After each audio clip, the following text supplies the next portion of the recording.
Nicaragua, l'arrivée de troupes étrangères dans le pays inquiète l'opposition depuis mi-avril, les manifestations se succèdent au Nicaragua. Dans ce contexte, l'arrivée de troupes étrangères soulève de nombreuses questions. Reuters, Osvaldo Riva. Le Parlement du Nicaragua a autorisé la venue dans le pays de militaires de plusieurs pays de juillet à décembre, ce qui suscite des critiques de l'opposition. Il s'agit officiellement d'exercices de lutte anti-drogue et d'aide humanitaire. Mais la mesure intervient en pleine répression d'un mouvement de protestation anti-gouvernementale qui a fait plus de 220 morts depuis mi-avril. Alors que le dialogue entre l'opposition et le président Daniel Ortega est dans l'impasse, les manifestations qui exigent son départ se poursuivent. Les opposants à cet ancien héros de la révolution sandiniste de 1979, désormais sur la sellette populaire, ont appelé à une « marche des fleurs » à Managua et dans plusieurs villes du pays. C'est dans ce contexte que le Parlement, par 73 voix contre 15, a donné son aval à la venue de 230 militaires russes et de leurs moyens aériens et navals pour participer à des exercices de lutte contre le trafic de drogue.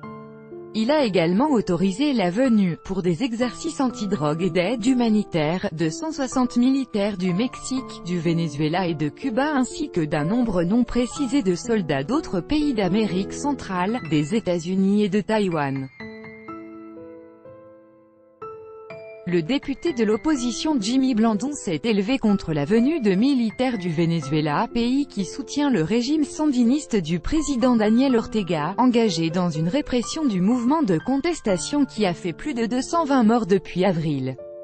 Le Venezuela a soutenu les crimes contre l'humanité qui ont été commis dans notre pays, a accusé le député, qui dénonce par ailleurs l'immobilisme de l'armée face aux groupes paramilitaires responsables de nombreuses violences contre les protestataires.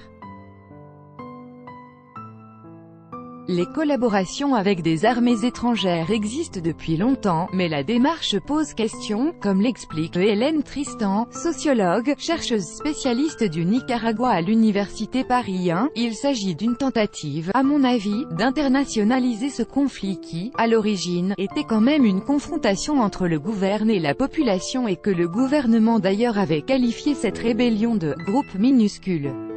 On comprend assez mal comment est-ce que de groupes minuscules, on est passé à une invitation à des troupes armées étrangères. D'autre part, ce qui est quand même aussi étonnant, poursuit la chercheuse, c'est la raison invoquée, notamment le combat contre le narcotrafic alors qu'il y a quelques mois le Nicaragua se disait champion de cette lutte et se disait aux avant-postes par rapport aux autres pays de la région. 2 mois et demi de contestation. La vague de contestation, la plus violente dans le pays depuis des décennies, a été déclenchée le 18 avril par une réforme de la sécurité sociale. Malgré l'abandon rapide de cette réforme, la colère populaire, accentuée par la répression policière, n'est pas retombée et cible Daniel Ortega et son épouse Rosario Murillo, vice-présidente, accusée de confisquer le pouvoir et de brider les libertés, avec AFP.